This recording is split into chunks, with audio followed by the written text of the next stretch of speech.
Okay, first time doing a live. Anyways, this is my new channel. Hi there, welcome to my new channel. It's called Get Out, Live Now. My name is Sean, but sometimes people over the years have called me Steve or Shane, which is funny because I have a brother named Shane and a brother named Shad as well. Over the years, I've been using Steve. Unless you already know me, then of course Sean will do just fine. But I'm going to answer to anything because our mother, like, she always got us mixed up on our names. I would always be called Shad or Shane, and they would be called Sean or Shad, or So I'm used to it. So Sean or Shane or Steve, but I'll answer to anything. Uh, Basically, this is an introduction to my new channel. I will be flying there to Dumaguete, Philippines in less than a month. And I kind of just wanted to announce it. It's not like I'm something special or anything, but I know a lot of new channels have been coming up. So I just wanted to let everybody know that, hey, I've been telling some of the streamers and bloggers that I'm coming there. And I hope it's a smooth process without any issues. Just going to have to see how it goes. I don't really have any specific agenda currently other than to get set up, settled in, and learn how to navigate the Philippines and Dumaguete in particular. I made this channel for myself as a documentation to see my progress over time and for my family and friends back home so they can see how I am doing, good or bad. And also, of course, for the new people that come here and the ones I have yet to meet, which is all of you. I figured the best way to do this intro is just do it live, test out my speaking skills. I've never really done this before live. I have made a small script of just some of the things that I want to say and address here, though. It's not going to give you my complete background and my history, but it's just going to get you a little introduction to know me and why, I came to go to the Philippines. As far as my age, I'm 59, single right now. I've been divorced for probably over about 27 years now. I have three beautiful and successful adult children, all over 30 years of age, and I have five beautiful and awesome grandchildren that I'm going to miss very much. And I don't get to see them that often. I just visited three of them in the last month, and I'm trying to make my rounds to say goodbye to people. I'll be going to Vegas for Christmas in a few days here to see some of my ex coworkers and friends and to say goodbye to them as well. I'm trying to make sure that I get to say goodbye to everybody and let them know, hey, I'm not running away. I've had this planned out for, I can tell you, I've had this planned out for 16 years. So it's kind of a dream and a long-term goal all coming together. Finally, I didn't know that I was going to be doing it in 16 years. I figured it could take 20. I was hoping it's going to be sooner, but 16 is what it's going to be. Um, let's see what else I have here for you guys. I started to think about retirement when I was in my early 20s. I really wanted to be retired before I was 31. I think it's on a video out there, and or 30 or 31. I really was pushing it, and I bought my first house when I was 21, bought my second one at 23, and bought some property after that. But after you get married, you have kids, and bills start to pile up. You have a little time to study for your financial education. You start just you're thinking about retirement, but you're like, man, I was just working so much, and but I never gave up the idea of retiring early, and that meant retiring earlier than being able to collect Social Security. It was around 2008. I've been divorced for a while. I was out. I moved to Vegas in 2002. I'm a long-term bartender, and that's what I was doing out there, career bartender out there, and that's specifically what I moved out there to do. I happened to be a single dad out there for a while until my kids went back. But and then I was just there, trying to make as much money as possible. But around 2008, I began looking at Costa Rica. I started thinking like, I always hear Costa Rica's like it's a good place to retire. So I started researching about it and talking online back then to some of the locals and seeing what was going on. And I always loved Spanish. I do speak a little bit of Spanish. I should have been bilingual by now, but we get lazy. I do know a lot of people that went to Mexico, during the pandemic, and they learned how to speak Spanish. So it's not like it's a hard thing. You just have to apply yourself when you're learning languages. Let's see. So what I did after checking out like Costa Rica, as I was checking it out, I actually applied for my first passport, and it took a while. It took like 3 months, and I got this letter back from the port of entry saying like, "Oh, you're denied." And I'm like, "What? How could I be denied?" And it was saying like child support. I'm like, "Well, I know my child support's being paid," but I was like, I can't. What can I do?" But lo and behold, about a month later, they must have approved it because in the mail, voila, I get this passport. So they must have figured out, hey, this guy's been paying his child support. He's paying his child support. So I don't know how they checked it or figured it out, but it wasn't anything I did. It's something that they must have checked out on their own or got clarification. But I got my passport. And I was so happy to see it because it meant that I was free to travel outside the US and overseas.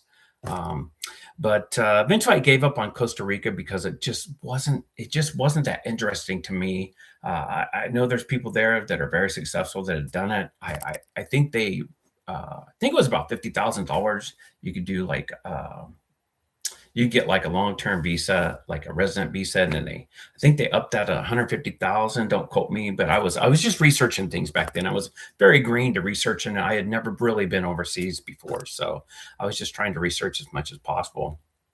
However, with the next year, like in early 2009, I was online, and I don't know what I was doing, but I was on the side. I see where the ads pop up, like on the right hand side, and I saw this. A Filipino dating site. And I just happened to notice it, and it was called Cherry Blossoms. So for many of you that have been around for a long time, Cherry Blossoms is one of the older sites.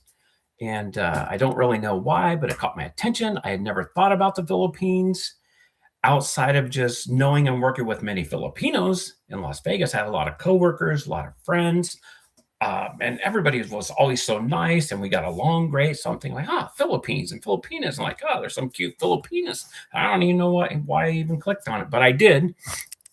And after clicking on it, after looking at it, I signed up for free. I said, what the heck? I'm single, what the heck? And first thing I did, I started chatting with a couple nice Filipinas, and they were both really nice, but one in particular, like we just really hit it off. And we started talking for, that was probably in like maybe March or April. So you got May, June, July. Yeah. And it was so about 3 or 4 months, and I decided to buy a ticket. And I bought the ticket for September 11th, which that was kind of crazy because I really didn't think about flying on September 11th, because of 9/11. I didn't think about it. And, so who knows? But I guess flights at that time, they're really, nobody was really flies on the 11th. I guess they had like this phobias of veering on it. So the flight was kind of half empty, when I did take my first trip. But yeah, so September 11th, 2009 is when I took the first trip to the Philippines. But before that, when it got to 2 weeks before flying to the Philippines, the Filipina that I had been talking to, she got kind of scared and said, she goes, I'm not for sure. I don't think I'm going to be able to meet you. And I'm thinking like, what? Wait, what? I've already bought my ticket. I scheduled my vacation. I scheduled the hotel. And I was thinking like, what do you mean you can't meet me? She goes, well, I'm just kind of scared. I'm not for sure. I never met nobody before. So I'm like, okay. So she wasn't going to meet me. So what I did, I went on Cherry Blossoms, and I put on there, I said, hey, I will be there in 2 weeks. Would anybody be willing to meet me and tour me around? And like in no time, I had tons of replies, but there was one in particular, this nice Filipina, and she said, sure, I would love to. And the rest is history. I flew to Philippines again on September 11th, 2009. That was my first trip. And that was it. I was like, I continued to go to the Philippines for the next 3.5 years, several trips. And after that, I knew I wanted to retire there. But on my first trip, I was like, hey, this place is great. It's awesome. I feel so free here. Even with all the like the, you have like the beautiful buildings next to the shacks. It just didn't matter to me. I'm like, everybody was nice. Everybody treated me nice. I was there for like 3 or 4 weeks, my first trip. And, I know it's a vacation, you fall in love with a place. You're actually not living there, but I really did try to live like a local. And the last trip I took was in March of 2013. And that's when I said, of course, hey, you really need to start saving and paying all your stuff off so you can actually retire there later on so you can afford to. And that's what I have done. with all the pitfalls in my life and finally going to try to retire there next month. It's been over 16 years since my first trip, and never did I waver from my retirement goal. Although the whole COVID thing really set me back and made me think, is it really worth to retire to the Philippines? But over the past 12 years or so, I've been watching every YouTube vlogger um, that has content about the Philippines. Rike from Life Beyond the Sea was the very first YouTube vlogger I started watching back, and it wasn't even until after my last trip to the Philippines in 2013, and I watched his very first. Maybe it started making before that, but that was the first time I just happened to notice him on YouTube. Like, he was one of the first ones making consistent videos about the Philippines. I'm like, hey man, this guy is like, and then I found out he's from like Southern California, and then he started saying where he's from. I'm like, hey, that was close to where I grew up.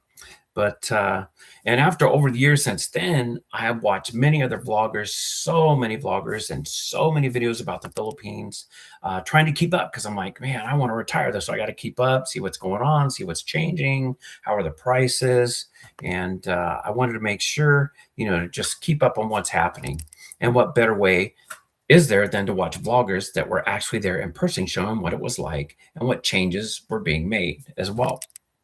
I was able to do a chance meeting with Rike back in 2019 when I was visiting my family for Thanksgiving. I had just had hip surgery, and it was after my hip surgery and right before I was scheduled to do a double hernia operation. So I contacted him on Facebook and said, hey, I'm one of your I've been following you for so many years. Hey, would you like to meet? And he said, sure.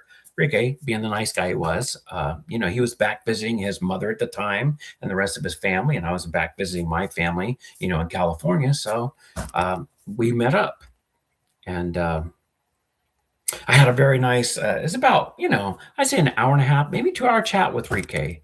Um, and the meeting place was close to us, as it was at a restaurant that he liked, and we discussed things about each other, about the Philippines, and it was just really good to meet somebody I had been following for the past 6 years. When we parted, Rike was very kind. He said, hey, I wish you good luck in getting to the Philippines, and he hoped to see me there.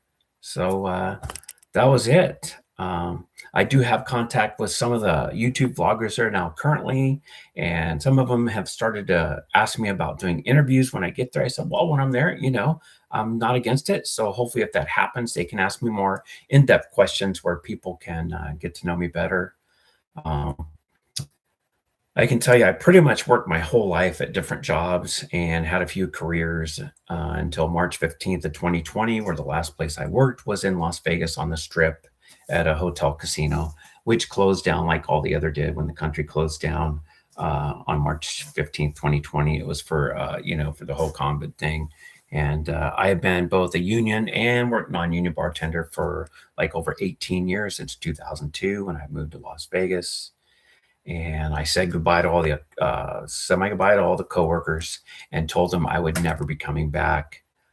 They said, "Oh, we'll see you back in about 5 weeks." And I've been telling people like, "Hey, they're going to close." I found out some information from the higher ups at the company, and nobody believed me. But I laughed and I said, "Hey, I guess you haven't been paying much attention to what's been going on and the agendas that have been written, out well in advance for everybody. We don't control that. There's people in power that control these things." Um, when my employer did call us back, it was about 15 months later in 2021, probably about July. My shift was gone, and it was basically just to be on call, an on call thing, where you had to be on call 7 days a week, 24 hours a day. And if they called you and needed you, you had to come to work. And I was like, man, this sucks, you know? And I said, well, what are the requirements? And they're like, well, you have to wear a mask. You have to get tested. I think it was like once or twice weekly, and then they were encouraging everybody to take the jabbies. And I'm like, I declined and said, no way and no thanks. They said, well, we're going to have to let you go. And that was the worst part, because I finally had a perfect shift. Just 2 months after my surgeries, I got this shift, and it was like the perfect shift. It was like just a slush bar. It was all plastics. It was easy. It was busy, but it was easy. It was like a swing shift. Yeah, the tipping was good. The money was great. And I was like, dude, this is my retirement shift, you know? And It's just, you work your whole life to get that retirement shift. I worked 18 years to get that finally retirement shift, and then life happens. So I basically self-retired myself. I had to leave there at 53 years old, and from that day forward, I cashed out my 401k with what little savings I had, and I did the only thing I knew how to do, which I did know how to trade stocks. I wasn't like a great trader, but I knew how to trade stocks. And with all the prices going down, I'm thinking like, oh, if I just invest, if I can just hang on, I could probably make enough money to keep myself going till, possibly I could like make some money, sell the house and, get to the Philippines. But, I just knew my body was worth more than me being poisoned to keep any slave job that I had. My body's always more important than any job, even though that was my career. But then I found out I had never known that type of freedom before. I had never really like outside of the surgeries, I had never been off that long from work. So I'm like, I'm retired. I was waking up every day and I was still feeling like, oh, you got to hurry. You got to get, I'm like, dude, I'm retired. I don't have to do anything I don't want to do anymore. So it was great. So I just focused on how to make money, how to keep myself, um, I had basically contributed to Social Security since I was age 15 to 53, which was a lovely 38 years of slavery. And I thought, well, better retire early, anyways, right? You're not going to continue to destroy your body, working, getting up hours that you don't really want to be at work. You're only doing it because of the money, really. It was great. I liked seeing people. I liked what I did. I love meeting people all the time, in Vegas and bartending. But there's nothing better than doing what you want to do when you're retired and not having to answer to other people. But anyways, I can go through more as time goes on, but I guess that's enough for now for general introduction about myself. And if you stick around to my channel, you'll get to know me, and hopefully the ones you that like, who I am will become loyal followers, as I have to so many other YouTube channels vlogging about the Philippines. And just so you know how dedicated I have been to retiring in the Philippines and eating up as much YouTube content as I could, here is a short, long list of YouTube Philippines vloggers that I have followed and contributed to over the past 12 years or so. So let me go through this list, and it's a little bit long, but this is everybody that I've watched. I've watched probably even more than this. So if I don't name your name, if you're one of these YouTube vloggers that watch this video, don't be offended. I don't put them in necessarily any order. I know some of the very first ones I watched, I'm going to put them kind of towards the front, but I'm just going to go through the list. So it's quite an extensive list, but I'll try to get through it quickly as I can. First one will be Travis Kraft, and then the Philippine Journey. I think Mike had that channel and he passed away. Rike with Life Beyond the Sea, Philippine Dreams. That's Ned. Amazing Philippines, Bud Brown, Philly in the Philippines, Jay at The Real Deal, Says Style, who's no longer around, but says, keep making your videos, man. Come on back, make a video. It's great to see people from back in the day. Sunshine Shoulders does a great job. I think the algorithm finally let up on him because he's got 1,000 followers. And I watch him, man. I watch him. I like Sunshine Shoulders. I like all these people, because I'm eating up the content and I'm finding out what's going on, Paul in the Philippines, Old Dog New Tricks, who's from Las Vegas. Mike's Philippine Retirements, who spent a long time in Vegas. Regular Guy, Scotty Boy. I follow, man, I watch these guys. I'm not ashamed to admit, man, I watch these guys, in between, I could be just doing my walks, 15,000 paces. I got my earplugs in and I'm just watching them, you got Gio on the go. Every man has a story. Mark, rest in peace. He died about a year ago. I was like, man, I really wanted to meet that guy. Mark was such a cool guy. Overstay Road, Randy's World Philippines, Rafi Tufo and that. You got to watch Rafi Tufo just for the stories and the content. Ask an Expat, Travelscapes, Divert Living. I believe he used to have a girlfriend. They used to travel all over, and Philippines was one of the places. They did great camera work. Property Club, Nomadic Dreamers, Video Lux Philippines, who was Eric, the guy that actually, I watched his videos on how he got rid of all his stuff, and I used that to propel myself when I was getting rid of my stuff all last year and getting ready to sell my house and stuff. It's just crazy how you gotta, I mean, it's so hard to get rid of all your stuff. It really is. But that helped me. So Eric, thank you a lot. I still watch his channel today. Uh, that Philippines life, the $10 travel show, Dean Hashim in the Philippines, Live the Philippines, a foreigner asking questions in the Philippines. Two Hairy Coconuts, very funny guy. The Goldfinger Minute, Philippine Antics, um, Heidi and George. I love you, man. Love those guys, man. If people don't like it, don't watch their channel. I like it. They're just being themselves. Philippines, life through the eyes of an expat. Wondering the Philippines. It's me, Flight of the Philippines, pro-life traveler, the Philippines life, ace bachelor, cool, sick grandpa. Fuentes family interviews, does great interviews of all the girls there. Brit's Philippine adventure, love the energy. Mark 44, World Zoom, expensive expat. Um, I'm an expat. Jules in the Philippines. Rest in peace, Jules. You are a great guy. You are always a family man. Love to watch that guy. Love this content. And his wife and the kids are keeping the channel going, which is great. Norm at Codger's Corner. Tim K, no longer around. He's back with his wife, Chrissy. She has her channel. But Tim K did a lot of content in the Philippines. The Black Filipino TV, tons of content. Philo in the Philippines, Becoming Filipino. Mark Nowhere Man, Captain Trucker. We got Retired and Happy in the Philippines, Vagabond Awake, Live My Ass Off, Wanderlusting, Pinoy Floyd, Our Philippine Journey, Fish Tank Media, Filipino Joe, Chubbs Dub C, The Ugly Tourist, What's Up Ugly, South Pass Philippines, Asian-based TV, Jogo Wonder, one of the new ones, just like a sprinter, man. He just took off. Like, just a real likable guy. I'm sure I'll see him there after I get to Dumaguete. I'll set something up so I can, meet him, talk to him, interview him, whatever.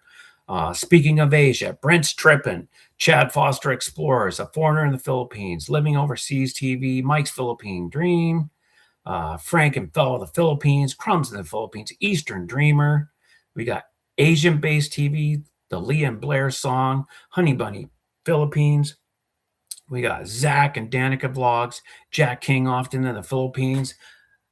He's a good troll, man. I like the shit he talks to people. It's really good. It's just funny to see these people. Everybody's got a personality, so I eat it up. I usually listen. I'm usually a big time multitasker, but I just listen to these guys. You got Crew Family Philippines, Asia Now, Jasper Benz, Rock and Jazz, The Grounded Nomads, Cornelia Homestead. You got Asian Adventures with Jim. You got Con Lear, Nomad Island Escapes. You got Wayne's Adventure Philippines. You got Paul's Asian Adventure, James and Karen Adventure, Scotty Bear, Life in the Philippines, No Time to Be Sad, Big World Cinema, A Foreigner in the Philippines, The Mark Side, Living Abroad, Ray in the Philippines, The Savvy Expat, Dave and Mount in the Philippines, CEO to Farmer, Mr. Right in the Philippines, Tropical Martini, you got to come back, bro. Come on. I believe it's Martin. You got to come back. I mean, make some more videos. Don't let the trolls get to you, dude. You got Vin Philippines, living on less than $400 in the Philippines. Island Family, American in the Philippines. Elliot Eastman, God rest his soul. Rest in peace. It's a shame, but I watched some of his videos, Brian in the Philippines, Jake and Kaylee, the Filipina P, Chrissy K of Tim K, and of course, yours truly, Get Out and Live Now. That's just a real catchy name that I picked it out myself, and I apologize for such a long list, but hey, these vloggers have made such a difference in my life and many, many people's lives, including myself, that have or will vacation or retire in the Philippines and Southeast Asia. Some people just want to live through these vloggers through their lives and just watch them from back home. That's okay too. I just really wanted to give a huge shout out to all the vloggers over the years that I've watched, and many more that I probably failed to mention here. They have been such an inspiration to me over the years, always helping me to keep my retirement goals in mind, to get to the Philippines. And in another month, hopefully that's all going to come to pass, and I'm going to be there. And hopefully I'll just hit the ground running. I don't have really, like I said, I don't have really any agenda, just get there without, hopefully no issues, major issues, get checked in, get settled, get set up, and, just start learning my way around there. I am a pretty open-minded person, so please feel free to contact me. Any Philippine YouTube vloggers that want to interview me. I'm not like I'm a very personable person. I don't think I always consider myself. I'm kind of more, the boring life. That I haven't really. I don't think my life's that exciting, but I know we all have stories to tell, and I love to hear everybody else's story, probably more than my own. Again, I'm very much forward looking forward to my new life and adventures in the Philippines and other South Asian countries and beyond. If you stuck around this far, please like, share, subscribe for future content. I'm doing it the old school way. I just set up this live, made a little, just a little picture to say, hey, what's going on? I'm going to be using my cell phone or my laptop and some generic equipment that I got. Whether or not I ever get enough subs or hours to become monetized is completely up to you viewers out there, and probably the content that I'm going to be putting out. All I can do is video and document my experiences to share with you. Feel free to give me a thumbs up, thumbs down. If you're a troll, that's fine. Ask any questions you want or comments as well. I love the comments. I'll always try to answer every single person for as long as I can. If you prefer email, send those too. My email is listed. I believe it's Gmail. It's get out live now gmail@gmail.com. That's if you prefer emails. I will always try to do my best, as I said, to answer as many as I can. Thanks again, and honestly, just it's my pleasure to introduce myself, and I hope to see you guys all soon. So, thanks for hanging in there. If you stayed this long to my first live stream, I hope it wasn't. You can see I'm actually here at my mom's place. I've been helping out for several months, cleaning up. My father passed away a couple years ago, and I came back after selling my house. I'll get into all that stuff later, but I sold my house, and then I came back here and I made a commitment to help my mother clean up the property along with my brother. And I mean, it was Hoardersville. It was probably the most extreme thing I've ever done, and I honestly didn't know if I could finish it. I just was like, wow, this is like huge. But I did get it done. Everything's pretty much taken care of. You see some of the stuff in the background over there and over there. That's just some of my stuff that I brought from my house. There's not too much stuff here, and it's just one of the rooms my mom used to stay in. This room was completely packed up to almost the ceiling. You couldn't even walk in here, and I had to clean it out. Just one of the rooms. So I'm just here for the next month, and I've been in New Mexico, California. Be back to Las Vegas in a few days to see my friends, and man, it's just good to finally see my goal and dream to become a reality. I'll be flying out of LAX, direct flight to Manila, and then I'm going to take Manila and do the connecting flight to Dumaguete, and I'll be dropping down in Dumaguete, next month. I won't say the exact date. I'll just wait till I get there. I might make a few more videos to introduce more of myself. In the meantime, I don't think I'm going to be walking around here showing anything. I'll just do these, maybe just drop some lives and stuff. But hey, we're almost going for 30 minutes. I didn't know how long this is going to take. But again, hey, thanks everybody. Peace out. And if you like my content, just hey, subscribe. I'll be here for you. And I support a lot of other YouTubers out there because it's important. It's important to support people. All right, take care, people.